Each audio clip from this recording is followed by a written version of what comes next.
नमस्कार दोस्तों, स्वागत है आपका आपके YouTube परिवार जीके विद सर में। कैसे सब लोग? बढ़िया हैं। उम्मीद करता हूँ सब बढ़िया ही होंगे। तो सबको जय श्री कृष्णा, राधे राधे, जय श्री कृष्णा। ठीक है, जय श्री राम। और क्या अभिवादन है, जय सत श्री अकाल। Good morning, good afternoon, good evening, जब भी आप देख रहे हैं मेरे हिसाब से अभी तो आफ्टरनून में देखेंगे या इवनिंग में क्लास अपलोड अपलोड होगी। तो सबसे पहले तो मैं कहूँगा कि जो नए लड़के जुड़े हैं उनके लिए कि वीडियो को लाइक करें, चैनल को सब्सक्राइब करें। और वीडियो को अगर आपने राजस्थान हिस्ट्री पढ़ने के लिए क्लिक किया है वीडियो पे, तो आपका चयन बिल्कुल सही है, सही स्थान पे है आप पढ़ने के लिए। इसकी पुष्टि करने के लिए आप वीडियो खुद देखें और ये पुष्टि करें कि सही आपने क्लिक किया है या नहीं किया है। और जो पुराने वाले बंदे हैं उनके लिए तो सब पता है कि उन्होंने सही क्लिक कर रखा है। तो वीडियो को लाइक करें और शेयर करें। स्टार्ट करते हैं हम जो कल पढ़ा था उसके रिवीजन से सबसे पहले। ठीक है, तो सबसे पहले कहाँ से स्टार्ट किया था मैंने अपन ने? आई थिंक दिवेर के युद्ध से, है ना? दिवेर से युद्ध से स्टार्ट किया था ना अपन ने। बाकी उससे पहले जो था वो शेरपुर घटना, उससे पिछले क्लास में पढ़ी थी हमने। कल की वाली क्लास के अंदर हमने दिवेर वाली घटना जो थी वहां से स्टार्ट किया था। तो दिवेर का युद्ध हमने पढ़ा था। हमने कहा था कि चार चौकियां बनाई गई थी: दिवेर, देवारी, देवसूरी और देवल। किसके द्वारा? सुल्तान खां के द्वारा। कौन था सुल्तान खां? तो अकबर के द्वारा भेजा गया भाई साहब, सेनापति उसका कमांडर। उसके खिलाफ लड़ता कौन है? महाराणा प्रताप। विजय किसकी होती है? महाराणा प्रताप की विजय होती है। उसके अंदर अमर सिंह जो है सुल्तान खान की मृत्यु यानी हत्या कर देता है। और हत्या करने के बाद जो अकबर है एक और कमांडर को भेजता है। किसको? जगन्नाथ कच्छावा को। जगन्नाथ कच्छावा को भेजता है, उसको भी वापस लौटने में मजबूर कर देता है प्रताप। और उसके बाद हमने बात की कि जो प्रताप है, प्रताप मालपुरा टोंक पे आक्रमण करता है और वहां पे मालपुरा पे अधिकार कर लेता है। और अधिकार करने के बाद वहां पे एक तालाब बनवाता है जिसका हमने नाम हमने पढ़ा कि झालरा तालाब बनवाया। और एक वहां पे एक मंदिर भी बनवाया जिसका नाम था नीलकंठ महादेव मंदिर। इसके बाद हमने बात की कि अकबर ने 1985 के अंदर चावंड को अपनी राजधानी बनाया था और चावंड के अंदर तालाब, महल और बावड़ियां बनवाई थी और वहां पे एक चामुंडा माता का मंदिर भी बनवाया था। इसके बाद हमने बात की जो प्रताप की छतरी है वो पांडोली में स्थित है। और इनकी मृत्यु जो है वो कब हो गई थी? 1597 के अंदर इनकी मृत्यु हो गई थी। ठीक है, इसके अलावा हमने बात की, उसके बाद में हमने चर्चा की इनके दरबारी विद्वानों के बारे में कि इनके दरबारी विद्वान कौन कौन थे। तो सबसे पहले हमने बात की कि इनके एक दरबार में एक कवि यानी लेखक थे, उनका नाम था चक्रपाणि मिश्र। उन्होंने कुछ किताबें लिखी जिनके नाम हमने पढ़े। सबसे पहले हमने पढ़ा कि जो मुहूर्त माला है इनकी किताब, उसके बारे में। उसके बाद में राज्यभिषेक पद्धति, जिसमें ऐसा लिखा गया है कि राज्यभिषेक किस प्रकार से, किस पद्धति से किया जाता है, किस कौन सी चीजें आवश्यकता होती है उसके अंदर, उसके बारे में भी हमने चर्चा की। इसके बाद में एक और किताब लिखी विश्व वल्लभ, जिसमें हमने बोला हॉर्टिकल्चर बोला यानी उद्यान विज्ञान के बारे में इसकी जानकारियां मिलती है इसके अंदर, विश्व वल्लभ के अंदर। इसके बाद में एक और जो हेमरतन सूरी, उन्होंने भी एक पुस्तक लिखी और उसका नाम था गोरा बादल की चौपाई। चौपाई लिखी, बेसिकली चौपाइयां लिखी। इसमें से एक चौपाई थी गोरा बादल की चौपाई, जो कि फेमस है इसलिए याद रखी जाती है। इसके बाद में एक और इनके दरबार के अंदर एक बंदा था, मोटियार था, जिससे कि प्रताप बहुत ज्यादा इम्प्रेस था। उनका नाम था सादुल नाथ। इसलिए इनको जो है मंडेर की जागीर दी थी, ना कि मंडोर की। ठीक है, मंडेर की जगह जागीर दी थी। मंडोर और मंडेर अलग अलग जगह है। इसके बाद में इनके दरबार में दो चारण भाई थे। क्या नाम था? रमा सांधु और माला सांधु। इसके बाद में हमने बात की कि इनके दरबार में कौन थे? इनके प्रधानमंत्री भामाशाह, जिसको प्रधानमंत्री बाद में बनाया था, भामाशाह का एक भाई था ताराचंद। दोनों ने मिलकर जो है प्रताप की आर्थिक सहायता की थी। सबसे पहले कहाँ मिले थे? सॉरी, कहाँ मिले थे? तो सबसे पहले चूलिया नामक स्थान पे इनकी मुलाकात हुई थी ताराचंद, भामाशाह और प्रताप की। और वहां पे आर्थिक सहायता की थी, इसलिए भामाशाह को जो है मेवाड़ का उद्धारक भी कहा जाता है, प्रधानमंत्री बनाया था। ये तो हमने बात कर ही ली। इसके बाद हमने पढ़ा अमर सिंह, स्टार्ट किया हमने पढ़ना। और अमर सिंह पढ़ना जब स्टार्ट किया तो हमने पढ़ा कि उनके शासनकाल में एक घटना हुई। कौन सी घटना हुई? कि हराउल को लेकर संघर्ष हुआ। किन किन के मध्य? बल्लू सख्तावत और जयत सिंह चुंडावत के मध्य, जिसमें जयत सिंह चुंडावत की विजय हुई थी। ठीक है, उटाला का या उटाला किला का जो है युद्ध हुआ था, उसके अंदर हमने बात कर ली थी। इससे आगे हमको पढ़ना था। ठीक है, यहां तक पढ़ लिया, हो गया क्लियर? अब जो अपना हरावल वाला मामला था वो तो खत्म हो गया, कौन करेगा, चुंडावती करेंगे कंटिन्यू। इसके बाद में क्या हुआ कि अकबर ने जब प्रताप की मृत्यु हुई, जब प्रताप की मृत्यु हुई 1997 में, तब से ये आक्रमण वापस शुरू कर दिए थे। ठीक है। उसके बाद में प्रताप की जब मृत्यु हुई, मतलब मृत्यु हुई, सॉरी, जब अकबर की मृत्यु हुई 1605 के आसपास, उसके सलट गया वो 1606 के आसपास। तो उसके बाद में जो उसका बेटा था जहांगीर, उसने आक्रमण किया लगातार। ठीक है। तो जहांगीर का बेटा था खुर्रम। अब अकबर तो सलट गया, उसके बाद जहांगीर राजा बन गया। उसके बेटा खुर्रम था, उसको खुर्रम शाहजहां था बेसिकली, बाद में नाम चेंज कर लेते थे, मैंने पढ़ा था। जो खुर्रम था, खुर्रम को भेजा, खुर्रम को भेजा यहाँ पे कि आप जाओ और आप आक्रमण करो और आप जीत के ले आओ मेवाड़। इतने को भेज रखा था। खुर्रम को लगा यार इतने लोग नहीं जीत पाए तो मुझसे क्या होगा। तो फिर इसने एक योजना बनाई, क्या कहा कि जितने भी वो, जब जो अपने दादाजी थे अकबर, जब उन्होंने शिष्टमंडल भेजा, जहां से शिष्टमंडल से स्टार्ट करूंगा मैं, शिष्टमंडल से अब तक जो जो लोग गए हैं वहां पर और जो जिंदा बचे हुए हैं अभी भी, उन सबको बुलाओ कि तुम गए, तुम वहां पे फेल क्यों है। ठीक है। तुमने अच्छे से नोट्स नहीं बनाए, भाई तुम वो एग्जाम पास क्यों नहीं कर पाए। इस बार मैंने भी पशु परिषद का फॉर्म भर रखा है, मैं भी जाऊंगा। ठीक है। मैं भी, मेरे को भी एग्जाम देना है, तुम नोट्स बना के दो मेरे को, क्यों नहीं जीतते। सबने नोट्स बनाए और सबने दिया। तो कहा कंडीशन नंबर एक, कि क्या, खुर्रम ने बोला कि कंडीशन नंबर एक क्या है, तुम क्यों नहीं जीतते। तो उन्होंने कहा कि जीते कैसे, हमारे साथ जनता कोऑपरेट नहीं करती। उन्होंने कहा जनता, जनता तुम्हारे साथ कोऑपरेट नहीं करती, जनता से क्या लेना देना, तुमको तो लड़ना ही मेवाड़ वाली सेना से है। क्या भाई साहब तुमको नहीं पता कि, क्या नहीं पता कि पहली बात तो जब जो जनता होती है भाई साहब, हमको दाना पानी नहीं देती, खाएं क्या हम। तो क्या दाने पानी नहीं देती तो लूट लो। कि लूटे कैसे है, वो गांव के गांव में प्रताप खाली करवा देता है। तो कहा कि प्रताप को कैसे पता चलता है, कि प्रताप को गुप्त रास्तों से जनता ही बता देती है। अच्छा, तो क्या करे। तो उसने कहा क्या करे, तो क्या दुकानें बंद कर देते बाणी अपनी, अपन को, हमको राशन ही नहीं देते। अरे हमें कोऑपरेट तो छोड़ो, हमारे साथ न्यूट्रल भी नहीं रहती। हमारे एक दो सोनी कैसे अकेले निकल जाए भाई साहब, जनता धोखे खाकले में नाक दे। खाकला जानते हो, गाय का जो भूसा होता है, गाय का चारा होता है, या भैंस का जो चारा होता है, उसको बोलते हैं खाकला। खाकले में नाक देते भाई साहब। अब करे तो करे क्या। ठीक है। और जनता पूरा साथ देती है कि तुम लड़ोगे तो हम लड़ेंगे। वो वहां पे जंगलों में चल जाते हैं, पूरे गांव गांव खाली हो जाते हैं, तो हम करे क्या। फसलें और नहीं उगाते, फसलें जो होती है उसको काट के चल जाते हैं। जब युद्ध की जानकारी मिलती है तो करे क्या। तो उसने कहा अच्छा, मतलब कि मेवाड़ का जो राजा होता है उससे ज्यादा भारी हम पर उसकी प्रजा पड़ रही है, मेवाड़ की प्रजा जो है उससे ज्यादा खतरनाक हमारे ऊपर दबाव पैदा कर रही है, उसने कहा खुर्रम ने। तो उन्होंने कहा हाँ यही बात है। ठीक है। तो कहा फिर मेवाड़ की सेना से लड़ना छोड़ दो। तो फिर उन्होंने कहा कि फिर किस लिए आए हो तुम यहाँ पे। खुर्रम को कहा तुम क्या आए हो फिर। उसने कहा कि मेवाड़ की सेना से मत लड़ो, मेवाड़ की जो प्रजा है ना उसको सलटाओ।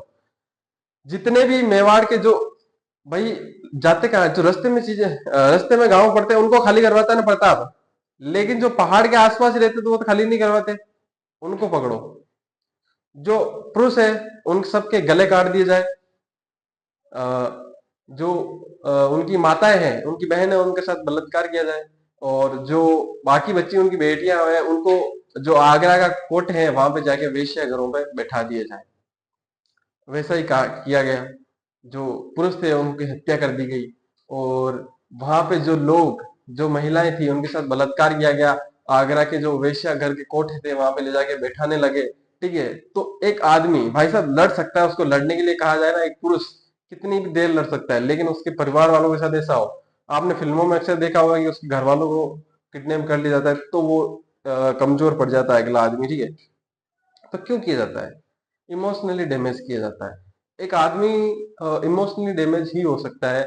वो कहते हैं कि कठोर पत्थर दिल होता है, लेकिन जब उसके परिवार पे बात आती है तो वो भी पिघल जाता है, मजबूर हो जाता है झुकने के ऊपर। उसी प्रकार से बात हद से आगे बढ़ चुकी थी। तो मेवाड़ की जनता वहां के सामंतों सरदारों के पास जाती है, कहा कि भाई इनको रोकना चाहिए। भाई अब बात तो ऊपर जा रही है। उसके बाद जो मेवाड़ के सामंत थे, सरदार थे, वो जाते हैं अमर सिंह के पास। अमर सिंह को कहा कि खानवा के युद्ध से लेके अब तक लड़े हैं, खानवा के युद्ध से लेके अब तक जो मेवाड़ का राजा बोला है, मेवाड़ के राणा ने जो बोला है वो हमने किया है। उन्होंने कहा कि लड़ो तो हमने लड़ा, उन्होंने कहा मत लड़ो तो हमने नहीं लड़ा, उन्होंने कहा उधर जाओ तो हम इधर गए तो इधर गए, किधर जो उन्होंने कहा वो हमने किया। ठीक है, उन्होंने केसरिया करने के लिए कहा तो केसरिया किया, हम उन्होंने जोहर करने के लिए कहा तो जोहर किया, सब कुछ किया है। लेकिन अब जो ये कर रहे हैं ना भाई साहब, ये सहन नहीं होता, क्योंकि हम लड़ सकते हैं लेकिन ये सह नहीं सकते। तो उन्होंने कहा फिर क्या करें, तो फिर क्या करें, तो जो कह रहे हैं वो कहो, क्या कह रहे हैं। तो संधि करने के लिए कह रहे हैं कि संधि संधि नहीं कर सकते। देखो मैं कहता हूं कि संधि नहीं करते। हो सकता है आप कह रहे हो अगर अत्याचार कर रहे हैं तो युद्ध करते हैं। अमर सिंह ने कहा भाई युद्ध करते हैं, तो सरदारों ने कहा युद्ध तो है 1527 से करते आ रहे हैं। ठीक है, युद्ध तो भाई खानवा के युद्ध से करते आ रहे हैं अपन। अब तक कोई सोल्यूशन निकला क्या? अब तो कोई सोल्यूशन नहीं निकला। 80 साल लड़े, 90 साल तक लड़े ही तो जा रहे हैं हम, कोई सोल्यूशन तो नहीं निकला। लड़ाई थोड़ी सोल्यूशन थोड़ी होती है भाई। तलवार को भी अंत के अंदर म्यान चाहिए होती है, वो युद्ध के अंदर किस प्रकार से लड़ती है वो खुद जानती है, लेकिन अंत में तलवार को भी म्यान की आवश्यकता पड़ती है। तो इस युद्ध को भी अंत में एक संधि की आवश्यकता है। अमर सिंह ने कहा देखो मेरे जीती जीत तो संधि नहीं होने वाली, अब तुम कुछ भी कर लो। अब हुआ क्या था कि बेसिकली ऐसा कहते हैं कि जब प्रताप का अंतिम समय चल रहा था तो वो ऐसे कहते हैं किसी में जीव रह गया, तो वो जीव नहीं छोड़ पा रहे थे। मतलब बीमार थे, ज्यादा बीमार हो जाते, फिर थोड़े ठीक हो जाते, फिर बीमार हो जाते, फिर ठीक हो जाते। तो उनका ऐसा लग रहा था कि जीव किसी में अटका हुआ है। तो जो मेवाड़ के सरदार थे, सामंत थे, वो गए, हालचाल पूछा कैसे हो, ठीक हो ज्ञान। फिर उनको पूछा प्रताप जी आपका किसी में जीव अटका हुआ है तो बता दो, भाई वो इच्छा पूरी कर दे हम। आपने देखा होगा आपके गांव में जो बड़े होते हैं, कुछ बूढ़े लोग होते हैं, तो उनका कहते हैं कि जीव अटका हुआ है, वो पोती में है, उनकी दोहिती में है, या उनकी बेटी में जीव अटका हुआ है, उसको बुलाओ ने, उसको बुलाओ, बेटे को बुलाओ ने, भांजे को बुलाओ, वो दोहिती को बुलाओ ने, वो चीजें होती है। तो वो उस प्रकार से पूछा कि किसी में जीव अटका हुआ है तो वो बता दो। भाई आप दुख पा रहे हो, इसी से होता है ना, जीव जिसमें अटका हुआ वो काम हम कर दें तो आपको मुक्ति मिले। उन्होंने कहा मुझे डर है कि किस बात का। अमर सिंह पास में खड़ा था। मुझे डर है अमर सिंह, अभी मैं जब जिंदा हूं तब तक अमर सिंह ने कोई सुख नहीं देखा है। जहां मैं लड़ा हूं मेरे साथ लड़ा है। हो सकता है मेरी मृत्यु के बाद यह दबाव में आ जाए और ये अंग्रेजों के सामने, सॉरी जो मुगल है उनसे संधि कर ले। हो सकता है कि मेवाड़ की पगड़ी झुक जाए। तो अमर सिंह पास में खड़ा था, उसने आके अपने मरते हुए पिता को वादा किया कि चाहे मैं मर जाऊं, मेरा शीश कट जाए, चाहे मेवाड़ मिट जाए, लेकिन मेवाड़ किसी के आगे झुकेगा नहीं, मेवाड़ की पगड़ी किसी के आगे झुकेगी नहीं, स्वतंत्र रहेगी हमेशा मेवाड़ की पगड़ी। ये वादा किया था। अब सोचो जिसने अपने मरते हुए बाप से वादा किया था वो कैसे तोड़ सकता है। तो अमर सिंह ने मना कर दिया कि भाई मैं संधि नहीं करने वाला, चाहे कुछ भी हो जाए, चाहो तो युद्ध कर लो, युद्ध के अंदर मर जाएंगे, कर जाएंगे, कुछ भी हो जाएगा, लेकिन संधि नहीं करने वाला। अब देखो मैं बात कहता हूँ कि हर चीज का सॉल्यूशन युद्ध नहीं होता है। वहां पे माना कि वादा कर चुके थे, लेकिन हर किसी भी बात का सॉल्यूशन युद्ध नहीं है। कहीं ना कहीं वो जो बैठ के समझौता करने में ही भलाई होती है। आप मान लो दो जलों के बीच में युद्ध होता है, तो आप 10 लड़के लाके दूसरे को धो दोगे, वो वाला 20 लाएगा, फिर 100 लाएगा, तुम 100 लाओगे तो वो 200 लाएगा, फिर तुम 300 लाओगे। तो जब तक समझौता नहीं होगा बैठ के तब तक कोई मतलब नहीं है। तो जो मेवाड़ की जनता है, सामंत है, सरदार है, वो राजकुमार के पास जाते हैं। राजकुमार कर्ण सिंह था उस समय, अमर सिंह का बेटा, उसके पास जाते हैं, उसको समझाते हैं देखो संधि तो करनी पड़ेगी। अब जो कर्ण सिंह है वो भी अमर सिंह को समझाता है कि देखो संधि तो करनी पड़ेगी, बिना संधि किए तो पार नहीं पड़ सकते, युद्ध कितने ही दिन करेंगे। तो अमर सिंह ने कहा देखो वादा मैंने किया है, मैं तो नहीं कर सकता। तो अमर सिंह जो है यहाँ से संन्यास ले लेते हैं, और संन्यास लेके जो कहाँ चले जाते हैं, राजसमंद में, उदयपुर में एक जगह पड़ती है, सॉरी नौ चौकी, राजसमंद में। ठीक है, पहले जो राजसमंद था उसी का नाम नौ चौकी था। राजसमंद नाम तो बाद में पड़ा वो झेल की वजह से। ठीक है, लेकिन जो पहले उसका नाम था वो नौ चौकी था। नौ चौकी में एक जगह थी पहाड़, नौ चौकी की जो पहाड़ थी वहां पे चले गए, और इन्होंने अमर सिंह ने क्या ले लिया, संन्यास ले लिया। अब आप पूछोगे जब संन्यास ले लिया तो फिर अमर सिंह का नाम क्यों आता है इस संधि के अंदर? क्योंकि देखो अमर सिंह जिंदे तो थे ना, तो जब तक वो जिंदे होंगे तब तक शासनकाल तो उनका ही रहेगा, सही है ना। तो यहाँ पे अमर सिंह के दाग लगना था, वो लगा कि अमर सिंह झुक गया, अमर सिंह के शासनकाल में संधि हुई, वो बातें लिखी जाती है, क्योंकि ये जब तक जिंदा थे तब तक तो इनका ही शासनकाल माना जाएगा, उसके बाद में कर्ण सिंह का माना जाएगा, ठीक है। तो ये यहाँ पे चले जाते हैं, संन्यास ले लेते हैं, और इसके बाद संधि होती है कौन सी? मुगल मेवाड़ संधि। कब होती है? तो 5 फरवरी 1597, सॉरी 1615। एक मिनट, इसको हटा दूं, हेडिंग डालो मुगल मेवाड़ संधि और तारीख लिखो। तब तक मैं पानी पीता हूँ, 1 मिनट, गला सूख रहा था।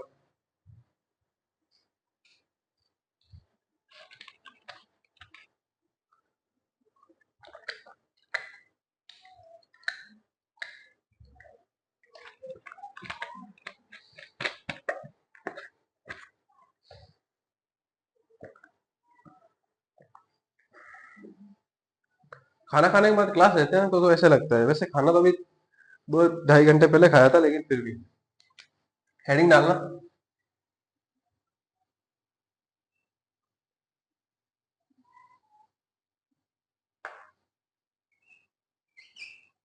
मुगल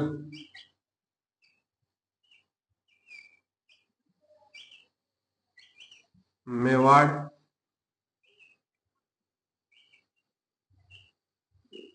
संधि कब हुई? 5 फरवरी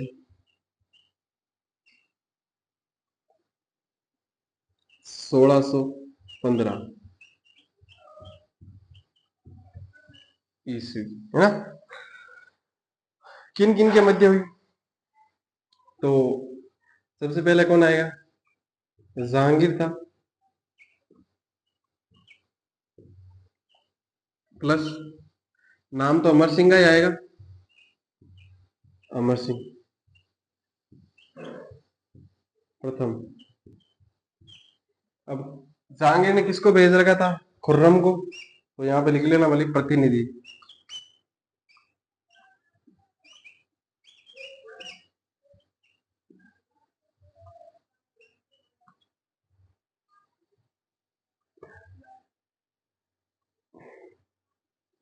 कौन था यहाँ पे? खुर्रम। अमर सिंह की तरफ से कौन आए थे? 2 जने आए थे। पहला नाम आता है शुभकरण पवार,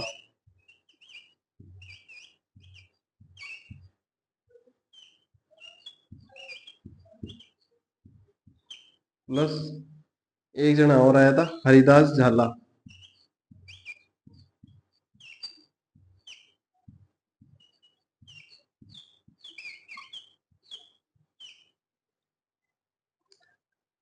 संधि हुई, खुर्रम इधर बैठा भाई साहब, संधि तो इनके मध्य हुई, क्योंकि प्रतिनिधि कौन थे इस संधि के? खुर्रम। इधर से कौन थे? अपने शुभकरण पवार और हरिदास झाला। ये 2 जने इधर से आए थे, एक जना वो इधर बैठा खुर्रम।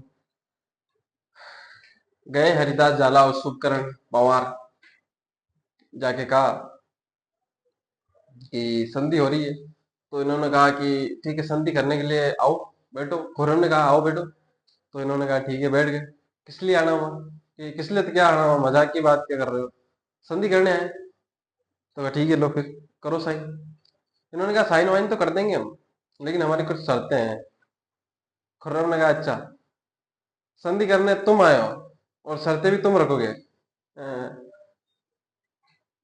भाई, संधि करने तुम आए हो और शर्तें भी तुम ही रखोगे? तो हरिदास झाला ने कहा कि भाई साहब, गलत फहमी है क्या अभी भी? हैं? अभी भी गलत फहमी है क्या? कितने आए महाराणा प्रताप के शासनकाल में, सारे के सारे धूपी तो रहे हो, और यहाँ पे अमर सिंह ने किस किस को फोड़ा है याद नहीं है? अमर सिंह ने किस किस को फोड़ा है वो याद नहीं है क्या तुमको? याद होना चाहिए मेरे हिसाब से, ठीक है। तो खुर्रम गया, कहा 2 मिनट। खुर्रम गया और जहांगीर को कहा कि वो कुछ शर्तें बोल रहे हैं। जहांगीर ने कहा जो बोल रहे हैं वो स्वीकार कर लो, जितनी जो भी संधि के लिए शर्तें दे रहे हैं ना, सारी स्वीकार कर लो। बस ये अगर संधि बिगड़ गई ना, तो भाई साहब तू देख ले फिर तेरी मौत। तो खुरम आता है वापस कि बोलो शर्तें कौन कौन सी है। तो बताते सुकर्ण पवार कि सबसे पहली शर्त तो हमारी ये है कि तुम्हारे पास हमारे दो दो जगह है, कौन कौन सी है भाई साहब बताओ। एक तो मांडलगढ़ है, एक चित्तौड़गढ़ है। ये दोनों हमको पाची चाव है। ठीक है, तो पाची चाहिए। तो खुरम ने कहा ठीक है, मान ली सर। का दूसरा कि आज तो मेवाड़ का जो राणा है, मेवाड़ का राणा अमर सिंह, वो तुमसे नाराज है। ठीक है, इस संधि से नाराज है और वो यहाँ पे नहीं आए हैं। ठीक है, और आना आएंगे भी नहीं। और अभी इस संधि के लिए राजी कौन है? राजकुमार, जो कर्ण सिंह है, वही वही है राजी। तो कहा हाँ बात तो सही है। तो उन्होंने कहा आगे भी ऐसा ही होगा। कि कैसा होगा? कि मेवाड़ का राणा, जो मेवाड़ का राणा होगा, मेवाड़ का राजा होगा, वो आपके दरबार में नहीं आएगा, आपकी सेवा के अंदर उपलब्ध नहीं होगा। जो मेवाड़ की पगड़ी है वो हमेशा स्वतंत्र रहेगी। जो मेवाड़ का राजकुमार है वो आपकी सेवा में रहेगा, यानी आपके दरबार के अंदर रहेगा। ठीक है, खुर्रम ने कहा स्वीकार है। जहांगीर ने धमकी दे दी कि भाई साहब सारी सारी जो शर्तें हैं स्वीकार करनी है। तो इन्होंने कहा ठीक है। तीसरी बात, पॉइंट नंबर 3, तीसरा पॉइंट, तीसरी शर्त क्या है? तो कहा कि तीसरी शर्त यह है कि कर्ण सिंह को है ना सबसे अधिक मनसबदारी चाहिए। भाई साहब मेवाड़ का राणा है, एक तरह से राजकुमार तो राणा ही तो है, तो उसको सर्वाधिक मनसबदारी जो यानी 5,000 होती थी, वो मनसबदारी किसको चाहिए? कर्ण सिंह को। यूं नहीं है तुम आओ वो कुर्सी पे बैठा दो पीछे ढाल के, ऐसा थोड़ी हो। मेवाड़ का राणा है, एक तरह से अगला राणा ही था, मेवाड़ का अगला राणा। तो वो जो है उसको 5,000 की मनसबदारी चाहिए। इन्होंने कहा ठीक है, ये भी बात मान ली। उसके बाद में कहा कि ये तुम संधि करने के बाद बुलाते हो ना कि ये इधर आओ, नहीं हम लड़ रहे हैं, नहीं हमारे साथ दो। भाई साहब अपन नहीं आ रहा है। अपन सिर्फ तुमको सिर्फ 1,000 घुड़सवार देंगे। 1,000 से 1,000 एक घुड़सवार नहीं देंगे, एक भत्ता नहीं देंगे। कम अगर मांगो तो तुम्हारी भलाई है। ठीक है, तुम्हारी नियत के ऊपर डिपेंड करता है, तुम कम मांगो। छोटा मोटा युद्ध हो तो, और कितना भी बड़ा युद्ध हो जाए, कितना भी बड़ा चाहे तुम मिट भी रहे हो, तो हम 1,000 एक घुड़सवार नहीं देंगे, सिर्फ 1,000 घुड़सवार देंगे। खुर्रम ने कहा 1,000 तो दोगे ना? उन्होंने कहा हाँ। तो फिर ठीक है, मान ली। उसके बाद में कहा एक और शर्त है। उन्होंने कहा ये भी बताओ। कहा कि तुम जो संधियों के साथ साथ कहते हो ना कि तुम हमारी बेटो लोन, ये जो फिरोजा, ये वीरम देव वाली बात करते हो, मतलब हमारी बेटियों से जो शादी करते हो, ये नहीं होंगे। ये वैवाहिक संबंध नहीं बनाए जाएंगे। चाहे तुम तुम्हारी बेटी भी दे रहे हो ना तो भी हम नहीं लेंगे। ठीक है, हम कमारी चो 50,000 में ले आओ बिहार, लेकिन हम वैवाहिक संबंध नहीं बढ़ाएंगे। खुर्रम ने कहा ठीक है।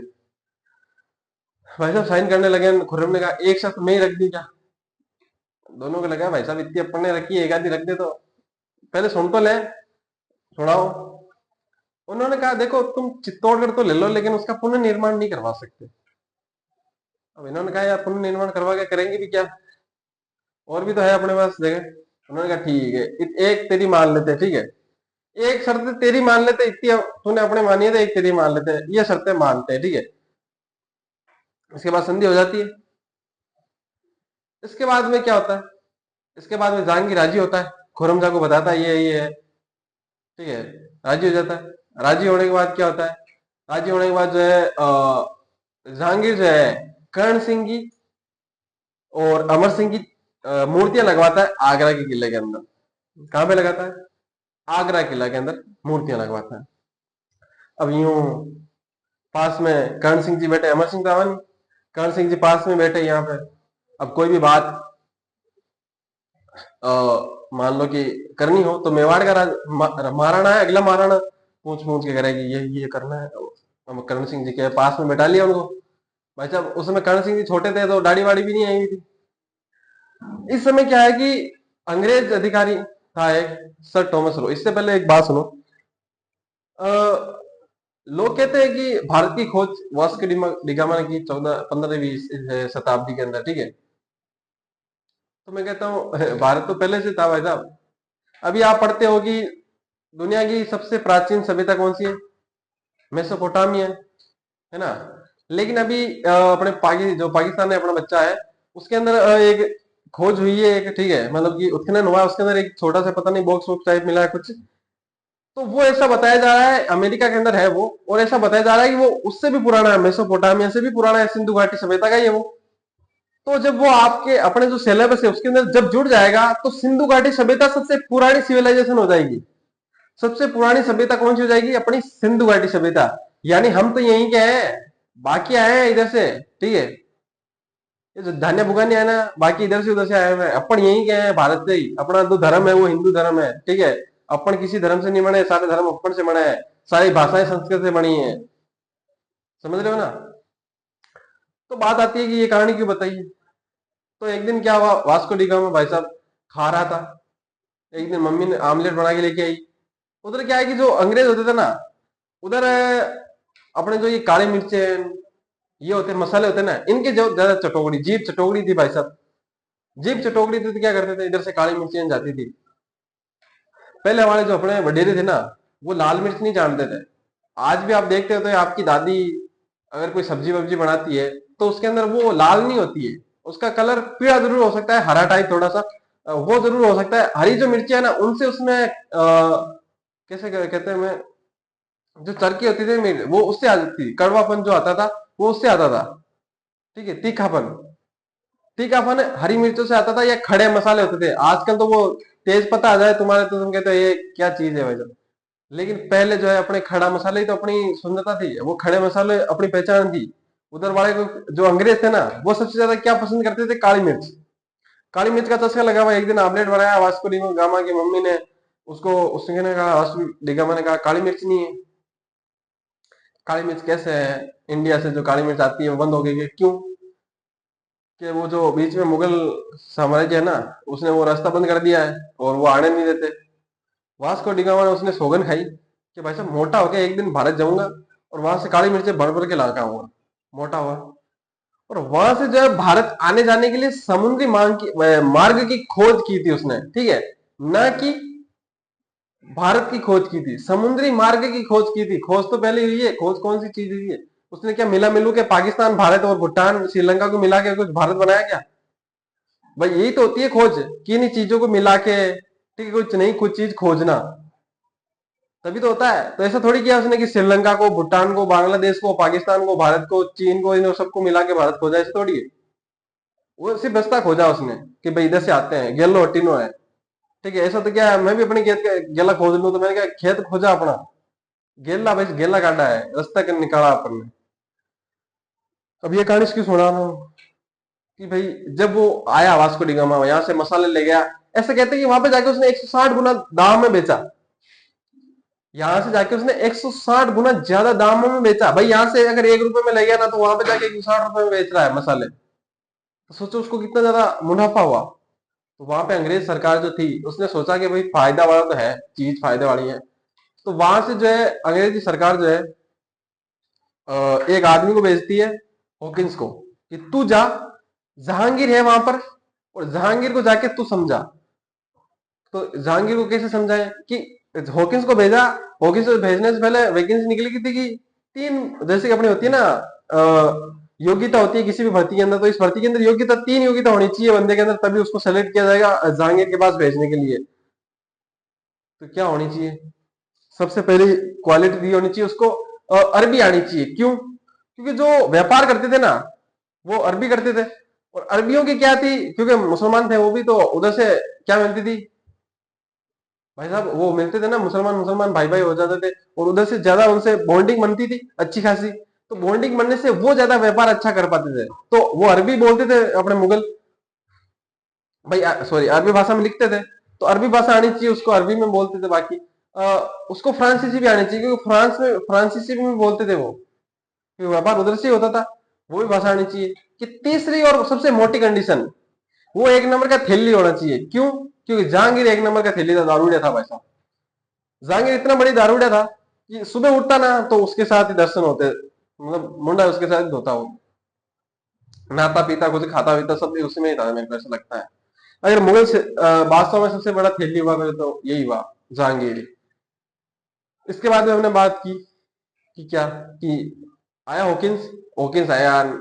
हॉकिंस रोज सुबह शाम जब भी मिलता जहांगीर को पैक बना देता, पैक बना के कहता ये थोड़ा सा साइन करना है। जहांगीर कहता वैसे यार तू अभी बोल रहा है मुझको साइन करने के लिए, भाई तू भाई है, शाम को आराम से बैठेंगे ना, तब आराम से साइन करेंगे, सब तू चीजें बताना, अभी तो यार बिजी हूँ यार मैं। उसने कहा ठीक है यार जहांगीर जी, आप भी क्या करोगे। शाम को बैठे, शाम को भाई साहब हॉकिंस ने बनाया क्या, केक बनाया, एकदम तगड़ी बोतलें लाया था अमेरिका से, बनाई। फिर जहांगीर शाम को कहता, देखो मैं कोई भी डिसीजन रात को ऐसे पी के नहीं लेता भाई, होशोवास में लेता हूँ मैं सारे डिसीजन। ऐसे करके जहांगीर ने जो है हॉकिंस को 8 साल गेला बनाया। इसके बाद में अंग्रेजों को लगा दाल नहीं गलने वाली, उन्होंने हॉकिंस को बुलाया, पाचा कि तू पाचा, ठीक है तेरी ड्यूटी खत्म, बहुत मौज कर ली तूने। अब इसके बाद में एक और आदमी को भेजा, सर टॉमस रो को। उसको कहा तू जा और तू करके आए काम। तब यहाँ पे सर टॉमस रो आता है और किससे मिलता है, खुर्रम से मिलता है। खुर्रम से अच्छी दोस्ती कर लेता है उस समय। खुर्रम कह देता है, खुर्रम जो है वहां पे व्यापार करने की अनुमति दे देता है। लेकिन खुर्रम कहता है भाई साहब देखो, अनुमति मैंने दे दी है और कोई अब आपको रोकने वाला भी नहीं है, लेकिन आप जो है ना एक बार पापा से पूछ लो भाई। एक बार पापा से पूछ लोगे तो ऐसा लगेगा ना उनको टाबर जो है, कल को मेरे को भी राजा बनना है भाई साहब, बादशाह बनना है भारत का, तो लगना तो चाहिए ना कि बेटा पूछ पूछ के कर रहा है काम। देखो मना नहीं करने वाला, मैं इधर से खत लिख दूंगा, आपको कोई मना नहीं करने वाला। तो कहा कहाँ है पापा, तो उन्होंने कहा अभी तो अजमेर में है। तो दरबार लगा हुआ था अजमेर के अंदर। गया भाई साहब वहां पे, गया आगे देखा जहांगीर बैठा, जहांगीर के पास एक छोटा टावर बैठा। कहा यार, खुर्रम ने तो कहा मैं बैठा हूँ, मैं अच्छा खासा बैठा हूँ, मतलब मेरी बात मानते हैं पापा, ये कौन है। किसी ने कहा कि ये अभी नई नई संधि हुई है। कहा अच्छा, ये नई नई संधि की है, मतलब कि हरा हरू के लेके आए होंगे। कहा किसी ने पास में बैठा तो कहा किसी को बताना मत, जोर से मत बोल देना भाई साहब, हरा हरू को नहीं लाए, पग पकड़ के लाए इसको। कहा पग पकड़ के लाए कैसे, कि फिर उसने संधि की 6 7 जो शर्तें थी वो दिखाई, नोट्स में पॉइंट बनाए हुए। तब कहा भाई साहब यार आदमी तगड़ा है, कर्ण सिंह मेवाड़ का राजा है, राजकुमार है। इसके बाद में जो है सर टॉमस रो अपनी किताब में लिखता है कि ये संधि जो है मुगलों ने बलपूर्वक न करके बुद्धिपूर्वक की है, यानी अगर बलपूर्वक करते ना तो सल्ट जाते। ये इन्होंने बुद्धिपूर्वक की है, यानी कि बुद्धिपूर्वक समझ रहे हो ना, हर काम पूछ पूछ के चढ़ा के रख रहा था भाई साहब कर्ण सिंह को जहांगीर, कि हाँ जी ये काम करना ही नहीं करना। कर्ण सिंह कहते भाई साहब कर लो यार, तुम क्या पूछते रहते हो सारा दिन यार, कोई बात नहीं यार, हमने से थोड़ी कह रहे हैं, तो मजे करते हैं। इस प्रकार से जहांगीर और कर्ण सिंह के मध्य बहुत अच्छी दोस्ती हो जाती है। जहांगीर अपनी जो जहांगीर नामा पुस्तक थी उसकी, अपने उसकी जीवनी थी, उसके अंदर लगता है कि कर्ण सिंह से मेरे बहुत अच्छे दोस्त थे, मित्र थे, ठीक है। ऐसे करके चढ़ा चढ़ा के लिख रखा था कि कर्ण सिंह जी मेरे बहुत अच्छे दोस्त थे। जहांगीर अपनी जो जीवन कथा है, आत्मकथा है, उसके अंदर लिखता है कि एक दिन मैं और कर्ण सिंह जी शिकार खेलने गए थे। जब शिकार खेलने गए हुए थे, एक दिन मैं एकदम टल्ली, मैंने कहा था कि कर्ण सिंह वो जो जहांगीर था वो एक नंबर थैली वैसा, उस दिन पीर गिरी। अब उसको कुछ दिखे नहीं। कर्ण सिंह जी ने जो उसकी बंदूक थी, शाही बंदूक जो अमेरिका से आ रखी थी अंग्रेजी, ठीक है, वो सुल्तान कुछ ऐसा नाम था उसका, ठीक है, तो वो दे रखी थी उसको, उसको दी। कहा कि निशान लगाओ बादशाह। बादशाह जो है निशाना लगाओ। अब जहांगीर भाई साहब कुछ दिखे ही नहीं। जहांगीर ने कहा पता नहीं मुझे कैसे लग गया निशाना, कि मुझे निशाना पता नहीं कैसे लग गया भाई साहब, उस दिन इज्जत बच गई मेरी, उस दिन मेरी इज्जत बच गई, वरना भाई साहब इज्जत की मतिया पलट हो जाएगी। ठीक है, समझ में आ गई कहानी वाणी, लिखते हैं आगे, स्टार्ट करें। तो सर टॉमस आया था, उसने क्या कहा था कि ये मुगलों ने ये संधि बलपूर्वक न करके बुद्धिपूर्वक की है, और उसके बाद में जो संधि की शर्तें थी वो लिखते हैं। अब नॉन स्टॉप लिखना है, उसके बाद में हम करेंसी स्टार्ट करेंगे, वहां तक जो सारी चीजें हैं वो जल्दी से लिख लो। ठीक है, नॉन स्टॉप, ये यहां तक तो लिख लिया होगा, फिर भी नहीं लिखा तो मैं नीचे लिखना स्टार्ट करता हूँ। लिखना, एक बार पानी पी लो।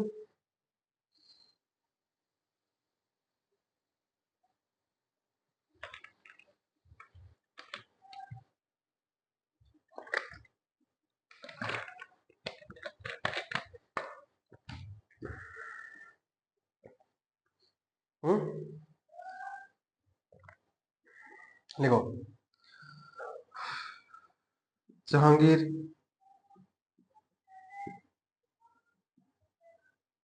दूसरा बड़ा लेना दो यार, मोटा मोटा लिखेंगे तो छोका दिखेगा तुमको। जहांगीर ने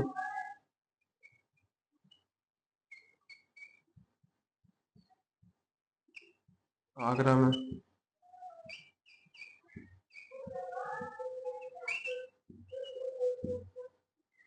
अमर सिंह तथा बेटा क्या नाम था, करण सिंह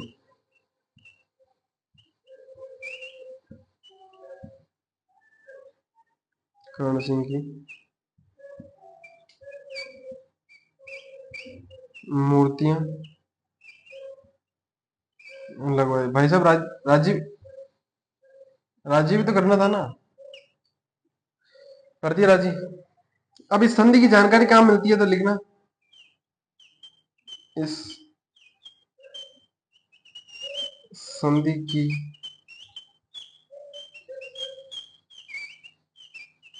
जानकारी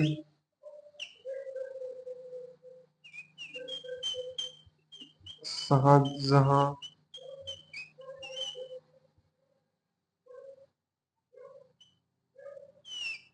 शाहजहानी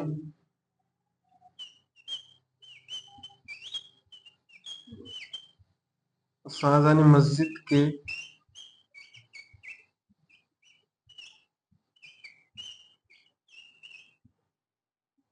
अभिलेख से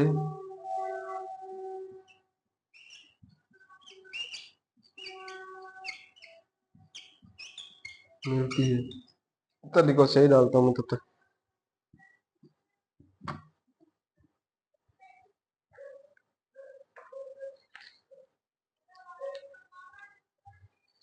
लिखो लिखो,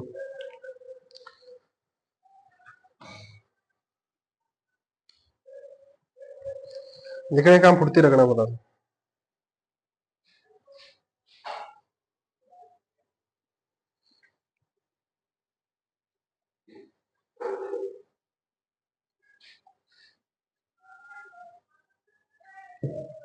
लिख लिया ये, हटा दूं पक्का।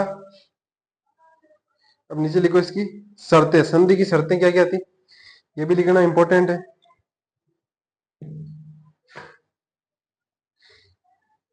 तारीख लिख दी ना इसकी, हाँ। और भाई साहब तुम तारीख के रोड़े कर देते हो कई बार, ये तारीख नहीं लिखवाई, अरे पूछते नहीं भाई साहब। हाँ, हो सकता है संधियों की तारीख पूछ लेते हैं, लेकिन कई बार तो तुम राजाओं के शासन काल में गड़बड़ कर देते हो।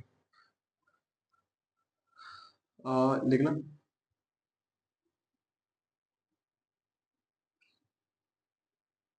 संधि की शर्तें, ठीक है। पहली शर्त क्या थी, मांडलगढ़ कहाँ पड़ती है जगह, बताया था मैंने, भीलवाड़ा में। मांडलगढ़ तथा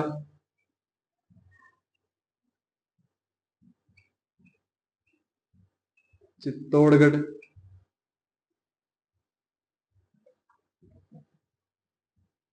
मेवाड़ को पुनः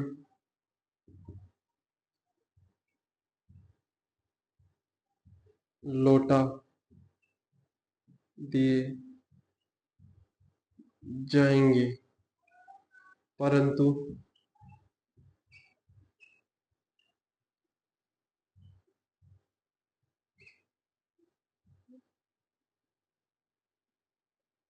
चित्तौड़गढ़, लिख लिया ना, कोई बात नहीं, चित्तौड़ लिखना कर दो, चित्तौड़ का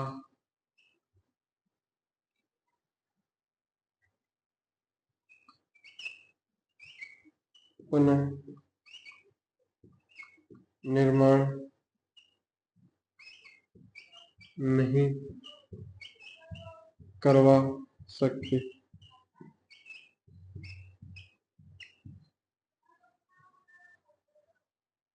लिखना अगली शर्त, नेक्स्ट पॉइंट क्या लिखा था हमने, 1000 की मनसबदारी लिखना, कर्ण सिंह को 5000 की मनसबदारी, 5000 की मनसबदारी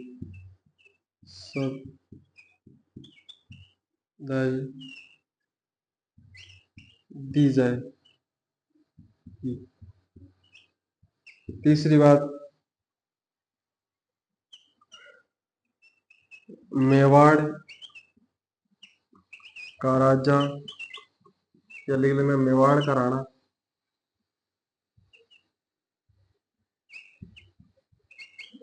मुगल दरबार में उपस्थित नहीं होगा।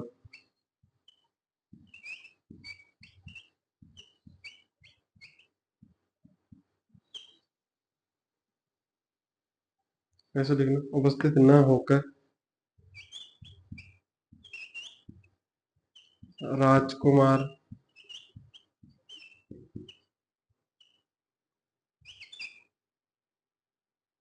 उपस्थित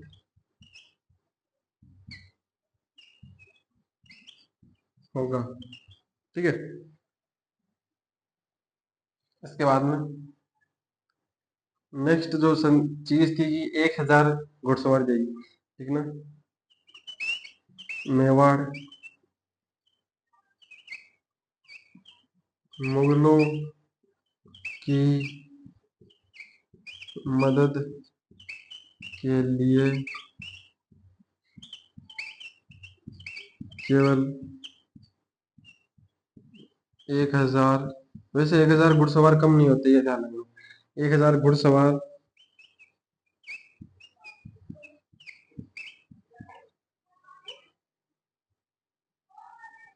देगा। ठीक, एक और शर्त कौन सी थी? वैवाहिक संबंध नहीं बनाए जाएंगे, देखना। वैवाहिक संबंध नहीं बनाए जाएंगे। आगे समझ यहाँ तक? अब देखो इसके आगे क्या है। इसके आगे अमर सिंह जी की मृत्यु होती है, और मृत्यु के पश्चात क्या होता है, उनकी छतरी बनती है। कहां पर बताओ? मत सतिया, आहड़ में उनकी छतरी बनती है। कहां पर? आहड़। और जो अमर सिंह है, अमर सिंह प्रथम, वो ऐसे पहले राणा थे, यानी मेवाड़ के पहले राजा थे जिनकी जो क्या बोलते थे, छतरी, जिनकी छतरी आहड़ के अंदर बनी है। इसके बाद में किसी भी राणा की, जो मेवाड़ का राजा होगा, उसकी छतरी नहीं लिखवाऊंगा। क्यों नहीं लिखवाऊंगा? क्योंकि उसकी, जो अमर सिंह है, इसके बाद जितने भी राजा होंगे अगले, उन सब की जो है छतरियां कहाँ बनेगी? आहड़ में। कहाँ बनेगी? आहड़ में बनेगी। वापस ध्यान रखना, रिपीट कर रहा हूं मैं। अमर सिंह के बाद अमर सिंह सहित, ठीक है, अमर सिंह सहित बोल रहा हूं मैं, अमर सिंह और अमर सिंह के बाद जितने भी राजा होंगे मेवाड़ के, उन सब की छतरियां कहाँ बनेगी? आहड़ के अंदर। ठीक है, लिख लो।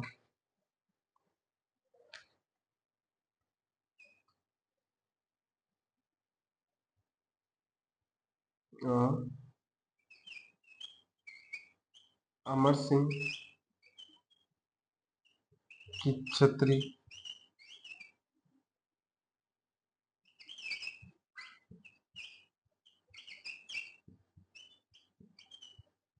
आहड़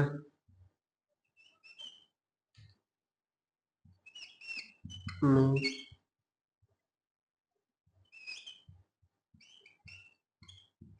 बनी है। आगे लिखना।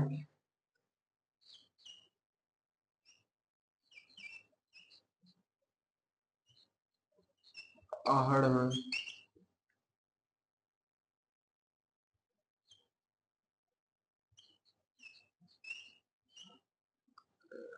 आहड़ में सर्वप्रथम सर्वप्रथम अमर सिंह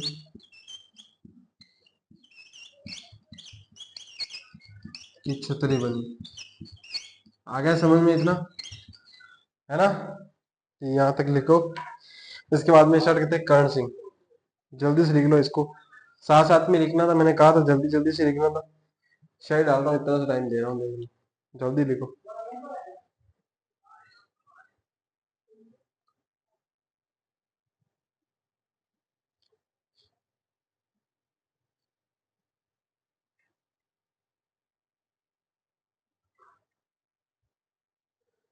लिख लिया होगा, है ना?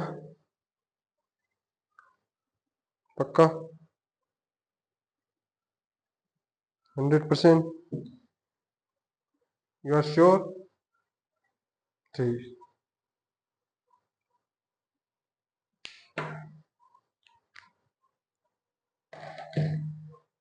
अच्छा, अगर एक और चीज है, अगर मान लो आहड़ ऑप्शन में ना होना, तो आहड़ की जगह लिख लेना महासतियां।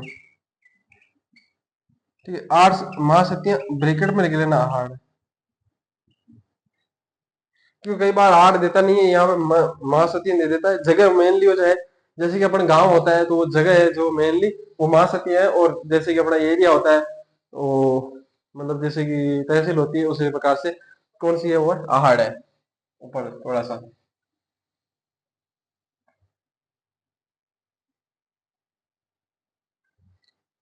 क्या एग्जामिनर के जब पास प्रश्न पूछने के लिए कुछ होता नहीं है ना, तो फिर वो पता नहीं कैसे कैसे पूछ लग जाता है। और मेन तब होता है जब फॉर्म ज्यादा भर रखे हो, किसी वैकेंसी में ज्यादा कंपटीशन होना, जितने ज्यादा कंपटीशन होगा आपको पता ही, उतना ज्यादा पेपर टफ बनेगा। और टफ बनाने के लिए थोड़ा डीप पहुंचना पड़ता है।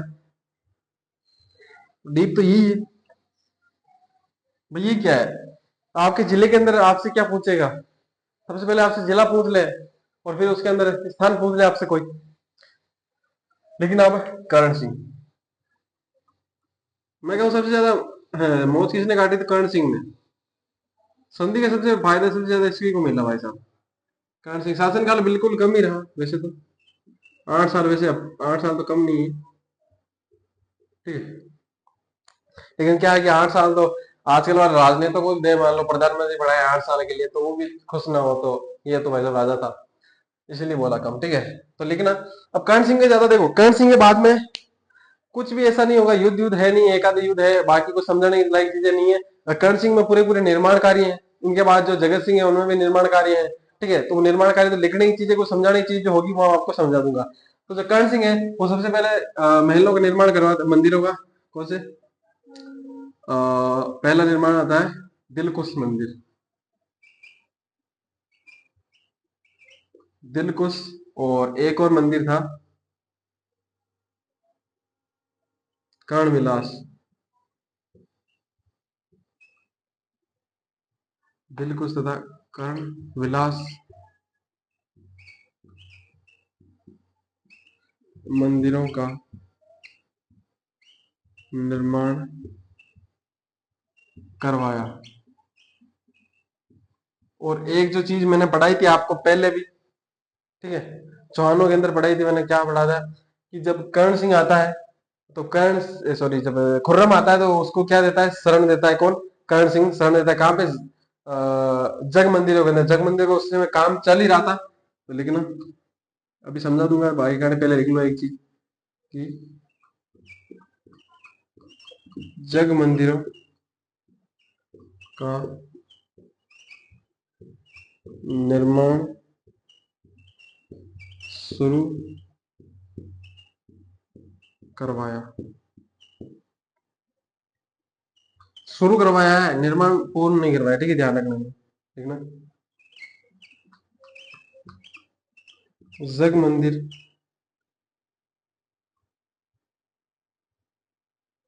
जग मंदिर के कमरों में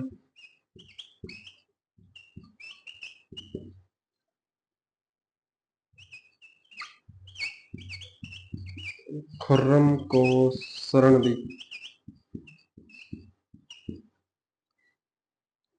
अब क्या हुआ? खुर्रम जानते होंगे सब, शाहजहां का नाम है खुर्रम। जो भी मुगल बादशाह थे, जैसे जलाल था तो अकबर रख लिया, सलीम था तो जहांगीर रख लिया, ये खुर्रम था तो इसका नाम ये अपना शाहजहां रख लिया। आलम आला था, कुछ ऐसा नाम था जहांगीर का, उसका सॉरी औरंगजेब का। ठीक है, और उसके बाद में वापस आया था बहादुर शाह, तो उसका भी ऐसे नाम चेंज कर लिया था उन्होंने। तो इसी प्रकार से जो नाम है वो चेंज कर लेते थे, पहले अलग होता था और बादशाह बनने के बाद नाम चेंज कर लेते थे, ये ध्यान रखना थोड़ा सा। तो ऐसा मत सोचना कि शाहजहां कौन था और खुर्रम कौन था। ठीक है, खुर्रम शाहजहां दोनों बात एक ही है। ठीक है, खुर्रम आया भाई साहब, खुर्रम ने पॉइंट टिकाया कर्ण सिंह को, क्योंकि कर्ण सिंह से वो दोस्ती हो रखी थी, क्योंकि संधि हुई थी, तो मतलब मामला बैठा हुआ था उस समय कि पापा ने घर से निकाल दिया, मतलब एक तरह से ऐसे ही बोलेगा। संघर्ष चल रहा था, उत्तर प्रदेश संघर्ष चल रहा था उस समय, तो पापा ने बाहर निकाल दिया यार, राजा बनना है मेरे को, ढूंढ रहे हैं पापा ने, अब देखो सल्टा देंगे। चाहिए शरण, तो कहा शरण तो कहाँ दूं है। तुम लड़ते रहे इतने साल, हमारे पास तो कमरे ही नहीं बचे भाई, शरण दूं तो दूं कहाँ। कहा कि अरे वो तुम्हारे वो जग मंदिर बन गए ना यार, के जग मंदिर बने कहाँ, स्टार्ट कराया अभी तो। कहा कोई बात नहीं, मेरे से तो वैसे एक छोटा कमरा दे दो मेरे को तो, और वहां पे लेट बात खुला दो, और बस इतनी सी व्यवस्था करा दो रसोई की थोड़ी सी, बस इतना काफी है मेरे लिए तो। ठीक है, उन्होंने कहा कि ठीक है चलो खुलवा देते, कमरा खुलवा दिया उसके लिए। तो जग मंदिर है वहां पे शरण दी थी, यहाँ पे इतना से ध्यान रखना। इसके बाद में अगला शासक जो बनता है वो है जगत सिंह। ठीक है, तो यहाँ तक तो लिख लिया होगा, शरण दी थी, इसके आगे हेडिंग डालना जगत सिंह, बस इतना सा ही। आगे वाला राजा में टाइम नहीं लगेगा। जैसे हम कर्ण सिंह पढ़ना स्टार्ट करते हैं ना, वहां से जितना हमने कुंभा में टाइम लगाया ना, उतना सा टाइम लगेगा बाकी राजा सल्टाने में। ठीक है, जल्दी से लिखो जी। नेक्स्ट, जगत सिंह शासनकाल, कर्ण सिंह लिखा दिया ना, 1628 से 52। देखना सबसे पहले क्या करेगा, जग मंदिर का निर्माण पूरा करेगा। जग मंदिर का निर्माण पूरा करवाया।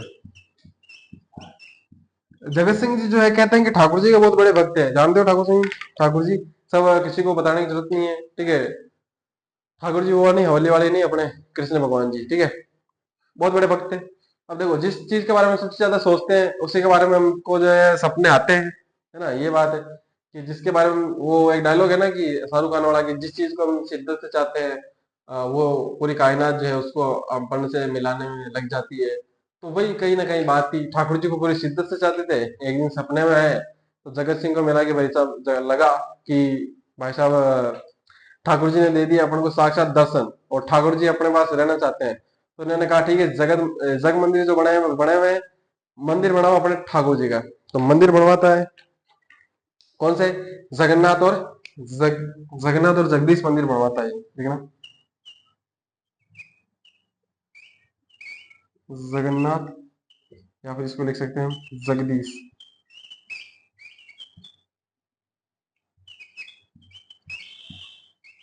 मंदिरों का निर्माण करवाया। सपनों में आए थे इसलिए इनको सपनों में बने मंदिर भी कहते हैं। ठीक है, ये भी लिख लेना, इनको सपनों में बने मंदिर भी कहते हैं। क्या है यार,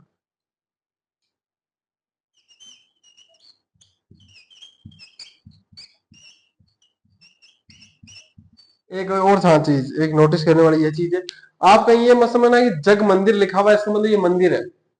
ठीक है, जब आप आमेर के अंदर जाओगे, आमेर का किला देखने के लिए, वहां पे कई जगह आपको ऐसे महल मिलेंगे जिनके पीछे मंदिर लगा हुआ होगा, लेकिन वो मंदिर नहीं है, वो महल है। इसी प्रकार से ये जग मंदिर नाम है उसका, लेकिन वो महल है बेसिकली। ठीक है, आपने वो अपनी जो ये अपनी मतलब ये राघव सिंह है ना, आम आदमी पार्टी वाला, और उसकी जो पत्नी थी भी हीरोइन है बॉलीवुड की, पता नहीं क्या नाम है, मेरे को तो पता नहीं है, परिणीति चोपड़ा। ठीक है, तो उसका वेडिंग के शो देखा अगर आपने, फोटोशूट देखा है, तो उसके अंदर आपने देखा होगा जो जो शूटिंग हुई ना, वो बेसिकली जग मंदिर ही है। ठीक है, ये ध्यान रखना, अगर आपने नहीं देखे हो तो मैं बता देता हूँ, वरना तो होशियार टापरे देख रहे होंगे कहीं ना कहीं फोटो में, गूगल पर सर्च करके देख लेना, जग मंदिर। ठीक है, सपनों में बने मंदिर भी कहते हैं। इतना लिख लिया, लिखो जल्दी से पहले यहाँ तक। इसके बाद में कुछ और जानकारी है, वो भी हम लिखवाते हैं आपको। अच्छा, इनके वास्तुकार लिख लेना, इसके वास्तुकार कौन थे। ये जो जगन्नाथ और जगदीश मंदिर का निर्माण कराया, लिखना इसके वास्तुकार, क्योंकि इस इससे नीचे आपको मेरे हिसाब से दिखेगा नहीं। ठीक है, तो लिख लेना इसके वास्तुकार। तीन लोग थे, एक तो अर्जुन,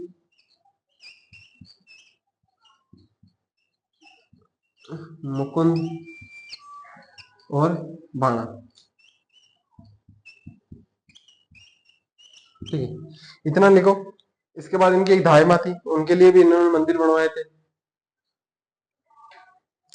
और बहुत बड़े धार्मिक भी थे, इसकी चर्चा करेंगे अभी, जल्दी से इनको लिख लो पहले, फटाफट लिखो, हट जाऊं मैं, लिखो।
लिख लिया हो, ठीक है।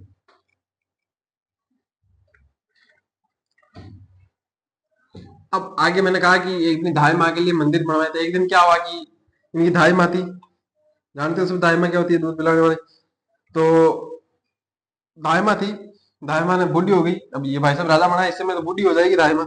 बूढ़ी हो गई तो धाई माँ ने कहा बेटा चाल जावे से को नहीं मारे पंडित तक, ठीक है, तो थोड़ी व्यवस्था व्यवस्था कर दो। तो क्या माँ तुम्हारे लिए तुमने मेरे को दूध पिलाया, तुम्हारे लिए गाड़ी फाड़ी की व्यवस्था थोड़ी करूंगा, मंदिर यहाँ ले आऊंगा, ठीक है। तो अपनी धाई माँ, नाम था उनका नौजी भाई, उनके लिए मंदिर बनवाए और उसके बाद में नौजी भाई के लिए बनवाए, इसके लिए उनको नौजी भाई के ही मंदिर कहते हैं, ठीक है। लेकिन अपनी धाई माँ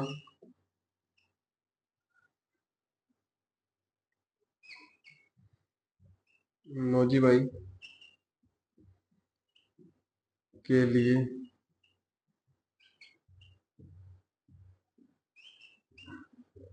नौजी भाई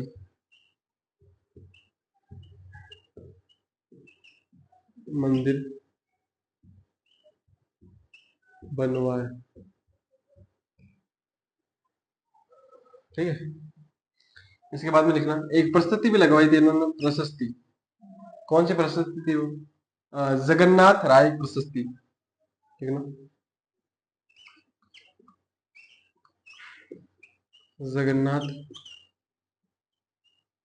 राय प्रशस्ति लगवाई।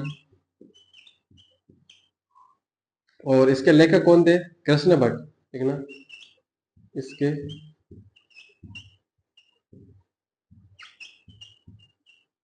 लेखक कृष्ण भट्ट थे। इस प्रसिद्धि के अंदर हल्दी घाटी की भी जानकारी मिलती है, तो ये भी लिख लो। इस प्रशस्ति में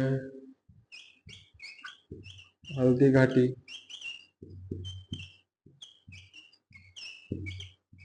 युद्ध की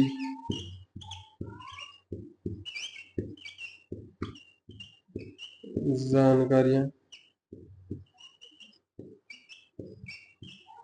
मिलती है। आगे समझ में? अब देखो थोड़ी सी एक दो लाइन समझने वाली है, बाकी तो इतनी लिखने वाली थी, बोरिंग बोरिंग नहीं करूंगा, सबको बोर बोर नहीं करूंगा, ठीक है। कुछ चीजें समझाने वाली एक दो लाइनें। देखो ऐसा कहते हैं कि जो जगत सिंह जी थे, जगत सिंह प्रथम लिखा होगा आपने, अगर नहीं लिखा हो तो लिख लेना, जगत सिंह प्रथम थे ये, ठीक है।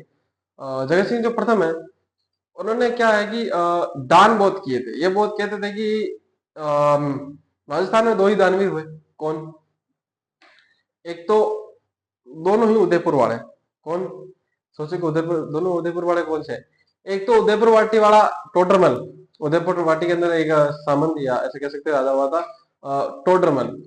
तो वो जो था वो हुआ था एक दानवीर। वो दान करने से कभी भी कतराता नहीं था, यानी दान जो उसके मन में आता दान कर देता कभी भी, ठीक है। उससे बड़ा दान नहीं हुआ। और एक इस उदयपुर वाला कौन? जगत सिंह।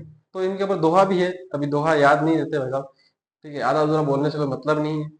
तो वो जो दो हैं, उन दोनों में ये कहते हैं कि दो ही बड़े दानवीर और दोनों ही उदयपुर के, ठीक है। एक टोडरमल, दूजा जगत सिंह। सार मैंने बता दिया है इसका, और दोहा भी कभी भी सुनाएंगे, अगली बार से पढ़ाएंगे, ठीक है। तो लिखना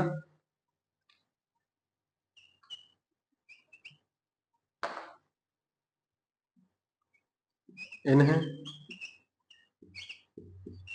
दानवीर था के लिए जाना जाता है। और जो टोटमल थे ना, वो इनके समकालीन थे, तो ये भी लिख लेना कि उदयपुर वाटी के टोडरमल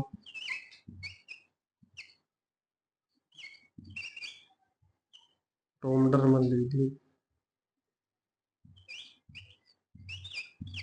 टोडरमल इन्हीं के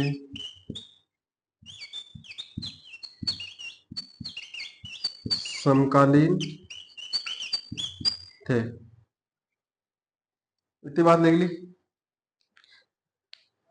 इसके बाद स्टार्ट होते हैं राइस, जो भी है देखो यहाँ तक।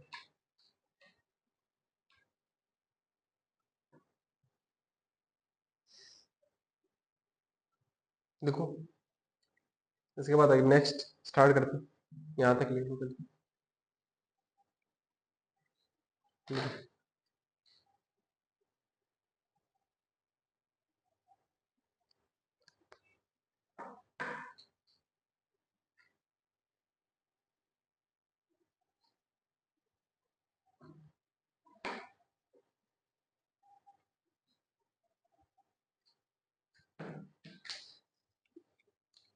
लिख लिया होगा। देखो साथ साथ में लिखना है, तो ये तो एक लाइन लिखवाई मैंने, बाद में तो समझा आगे, ठीक है।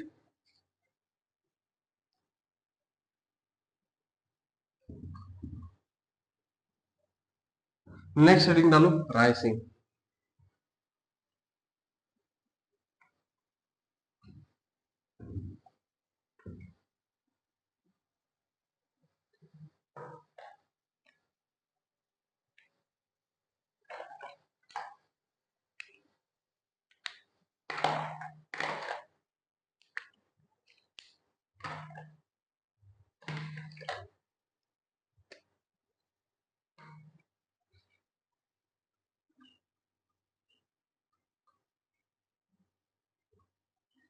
शासनकाल जहां से खत्म हुआ था उनका 52 से 80 तक। भाई साहब देखो, महाराणा प्रताप बहुत great, the great, the great, the great Pratap, sorry जो अमर सिंह, उससे उससे भी ग्रेट। लेकिन मेरे को एक कैरेक्टर बहुत अच्छा लगता है, मैं कहूंगा राय सिंह। क्यों बढ़िया लगता है? भाई साहब खूब घोदे किए युद्ध करने के लिए मुगलों के, खूब घोदे किए। जब मन मिलता तब अंगुली कर देता, जब मन मिल। ये था आपके भाई साहब, यार क्या यार, 90 साल हो गए, 90 सॉरी 35, 30-35 साल हो गए, युद्ध नहीं लड़ा यार। कोई नहीं, करण सिंह जी ने नहीं लड़ा, करण सिंह ने देखा तो सही, ठीक है। हो सकता है जगत सिंह जी ने मान लो युद्ध नहीं लड़ा, मन में नहीं आई होगी उनके, लेकिन भाई मेरे तो पूरे मन में है। मैं तो देखो ये संधि बंदी अपने काम की नहीं है, ठीक है। संधि बंदी रख पड़ा मुझसे नहीं हो पाएगा, तो क्या करें कि वो संधि वाले वो नोट्स लाना रहे, नोट्स लेके आए हैं, देखा उसके अंदर, कहा कि इसमें से क्या करूं मैं कि भाई साहब ये मतलब लड़ने के लिए तैयार हो जाए, क्या संधि तोड़ोगे, संधि के अंदर फिर भी शर्तें हैं, कौन सी तोड़ोगी शर्तें हुए, उन्होंने तो सिर्फ एक ही शर्त रखी, बात ही बाकी तो अपनी थी। क्या रखी वो बताओ, कि चित्तौड़गढ़ का पुनर्निर्माण नहीं करवा सकते।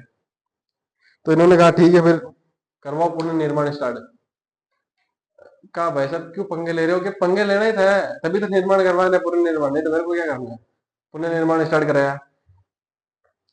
उधर से शाहजहां को पता चलता है कि पुनर्निर्माण स्टार्ट हो गया, संधि की शर्तें तोड़ रहे हैं। तो वो जो है सादुल्ला के नेतृत्व में सेना भेजता है, वहां से आती है सेना।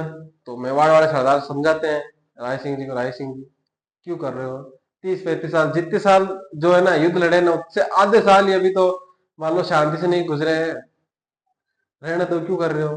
तो ठीक है, राय सिंह ने कहा तुम कह रहे हो इसलिए ठीक है, रहने दो रे। तो जो दुर्ग का निर्माण है वो रुकवा देते हैं।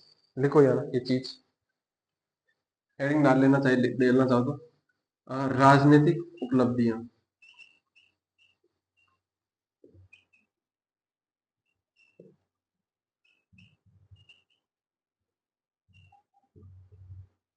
राजनीतिक उपलब्धियां लिखना पहली।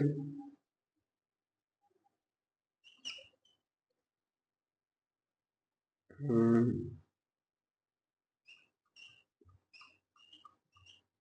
चित्तौड़गढ़ दुर्ग का पुनर्निर्माण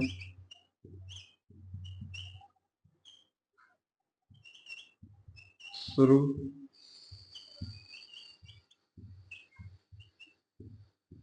करवाया। दूसरा, दूसरा क्या है, सेना भेज दो लिखना।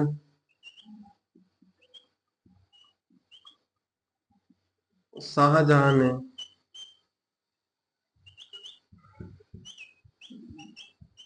सादुल्ला खां के नेतृत्व में सेना भेजकर इसे रुकवा दिया। आगे इतनी बात समझ में आ गई? हो गया इतना मामला क्लियर है। इसके बाद में भाई साहब कहते हैं कि इन्होंने टीका दौड़ करवाई। क्या करवाया? टीका दौड़। टीका दौड़ क्या होती है? तो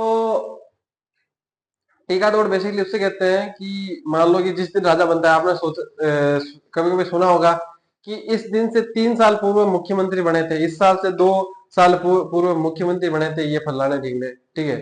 तो इस दिन पार्टी रखी है और कुछ लोगों को बोला था। उसी प्रकार से जिस दिन किसी राजा का राज्याभिषेक हो रखा होता था, उस समय वो क्या करते थे कि आसपास के जो राज्य होते थे उनमें से अगर कुछ क्षेत्र जीतते थे उस दिन, भाई टीका दौड़ करते थे और उस दिन कुछ राज्य मतलब कुछ जगह जीतते थे, मतलब छोटी मोटी जगह जीतते तो जीतते। तो राय सिंह जी ने कहा छोटी मोटी जगह अपन जीतते नहीं भाई साहब, अपने को करनी है युद्ध, ठीक है। किससे? मुगलों से। तो भाई साहब जो भी मुगलों वाले क्षेत्र है ना अपने, वो जीतो, ठीक है। और टीका दौड़ करवाते हैं, मुगलों के जो भी सैनिक क्षेत्र थे उन क्षेत्रों पर अधिकार करते हैं। और उसके बाद में इस जीत जो ये जीत हुई थी ना, इस जीत के याद में तुलादान करते हैं। तुलादान बता चुका हूं मैं पहले भी।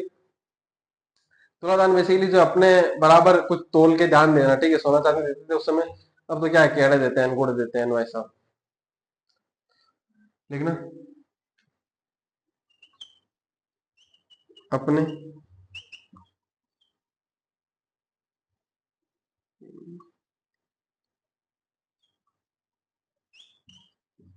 टीका दौड़ का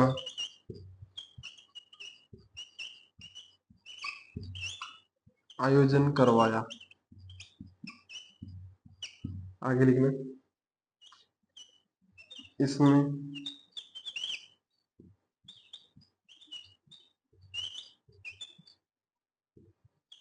राय सिंह जी ने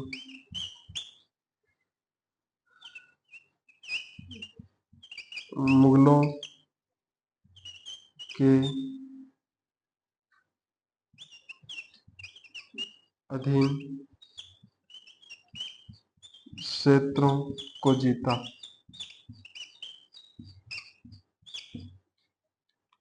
किसको जीता? मुगलों के अधीन जो क्षेत्र थे उनको।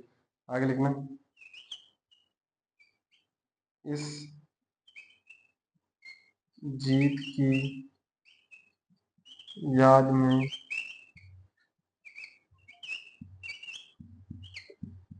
तुलादान किए।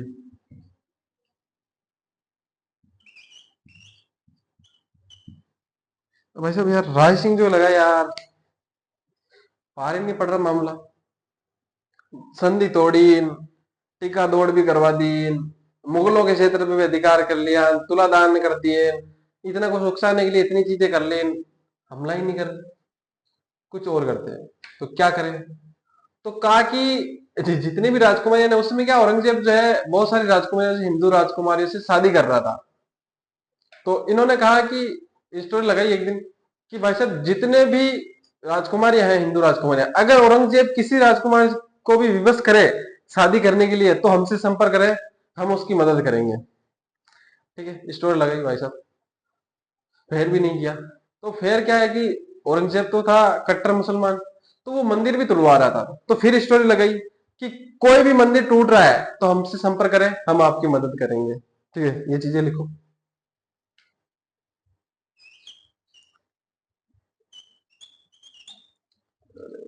राय सिंह, राय सिंह ने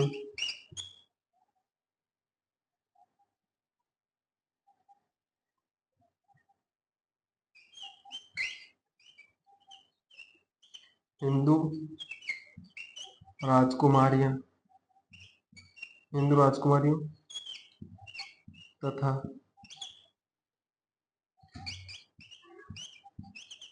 हिंदू मंदिरों की रक्षा की, यहां तक लिखो। इसके बाद में चर्चा करते हैं आगे फिर। ठीक है, थोड़ा सा मैटर बड़ा रहेगा। ठीक है, वो लास्ट स्लाइड ही रहेगी एक तरह से, तो नीचे तक लिख लेंगे, थोड़ा सी चर्चा करनी है, जल्दी से लिख लो इसको यहाँ तक।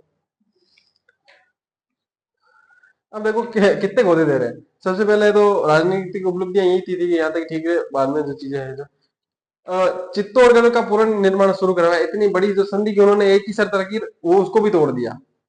ठीक है, उसके बाद में जो है सेना भेजी तब रोक दिया। टीका दौड़ का आयोजन किया यार, उसके अंदर भी मुगलों के जो अंडर क्षेत्र थे उनको जीत रहा है। फेयर नहीं कर रहे तो राजकुमारियों को कह रहा है कि भाई साहब, जिसको उसने नाम किसका लिया, मुगल नाम नहीं लिया, मुसलमान नाम नहीं लिया, उसने क्या औरंगजेब जिससे शादी करना चाहता ना, वो आके कांटेक्ट करे अपन से। ठीक है, अपन उसकी सहायता करेंगे। हिंदू मंदिर तोड़ रहा है तो हमसे सहायता करें, मतलब सहायता ले ले हमसे, हम करेंगे सहायता। भाई साहब इतने पंगे ले रहा है, अभी और तो पंगे लेगा, इनको लिखो, अभी बाद में समझाता हूँ मैं थोड़ा। लिखो जल्दी लिखो, टाइम तो हो गया टापरो।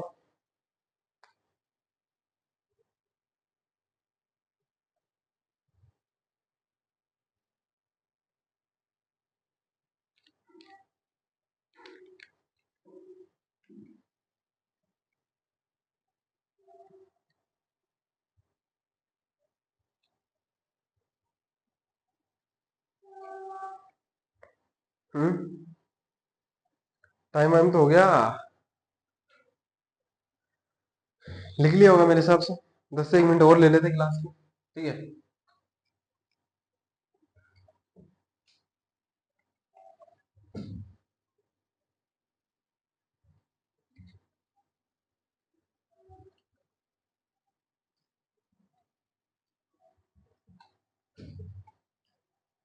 लिखना।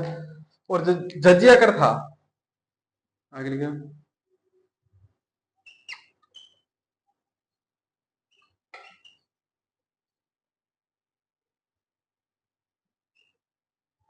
जजिया कर का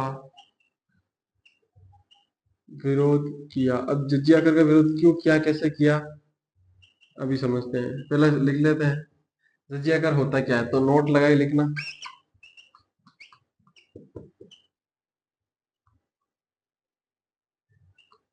जजिया कर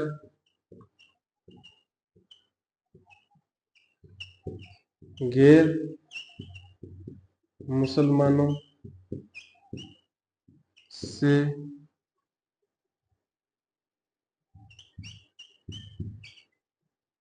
गैर मुसलमानों से लिया जाने वाला कर, जो कि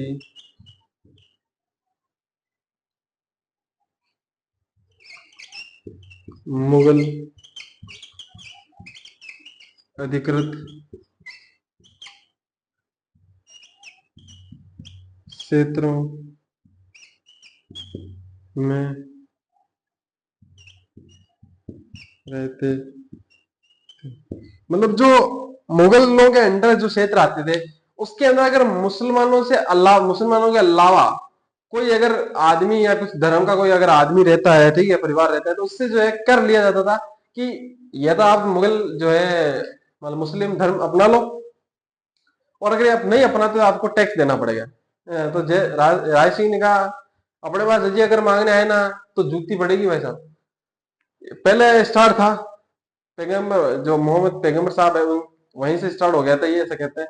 तो वहां पे तो ठीक था क्योंकि वहां पे मुस्लिम थे 1-2% हो गए, बाकी जो है उनको अगर नहीं रहने दिया जाता था तो ठीक है, कोई बात नहीं। लेकिन यहाँ पे भाई साहब 2% मुस्लिम थे, बाकी 98% तो उस समय हिंदू थे। वहां पे ऐसा कर लगाना अच्छी बात नहीं थी।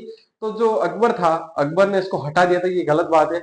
लेकिन औरंगजेब ने कहा अरे हटाया क्यों, वापस लगाओ। सॉरी, जो जहांगीर, शाहजहां था,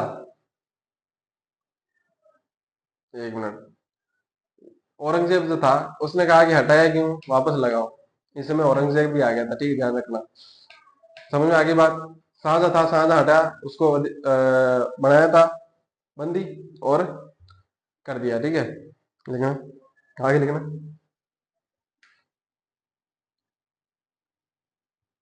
इससे पहले अगर जगह बची हो तो लिख लेना, थोड़ी बहुत, अगर ना बची हो तो आगे लिख लेना कि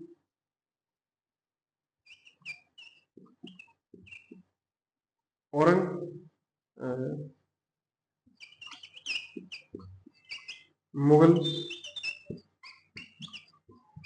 उत्तराधिकारी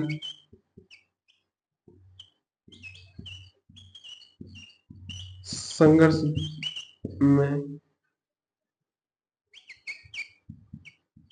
औरंगजेब का अप्रत्यक्ष साथ दिया। अब हो गया प्रत्येक साथ कैसे दिया है। तो मैं कहूंगा कि जब चल रहा था वो दारा सिंह लड़ रहे थे, इधर चार युद्ध हुए थे धर्मद्वारा इन वो, तो यहाँ पे कहा कि भाई साहब यहाँ पे दारा सिंह था, तो जितने भी यहाँ पे राजस्थान वाले, दारा सिंह की पोस्टिंग थी औरंगजेब की उधर साउथ में थी, तो बाकी की दो की नॉर्थ और उधर थी, ठीक है, वेस्ट में। तो बात की कि आप मतलब औरंगजेब ने फोन किया राय सिंह को कि आप किसका साथ दोगे, क्या किसका साथ कहाँ दोगे, कि ये जो संघर्ष चल रहा है दारा सिंह के साथ दे रहे बाकी सब, आप किसका दोगे, किसका मनसूबा, क्या किसी का मनसूबा नहीं है, अपन किसी के साथ नहीं देने वाले, अपन न्यूट्रल, ठीक है। जिस प्रकार से भारत ने कहा था ना कि हम वर्ल्ड वॉर 3 के अंदर भाग नहीं लेंगे, उसी प्रकार से कहा हम इस वर्ल्ड वॉर में भाग नहीं लेने वाला भाई साहब।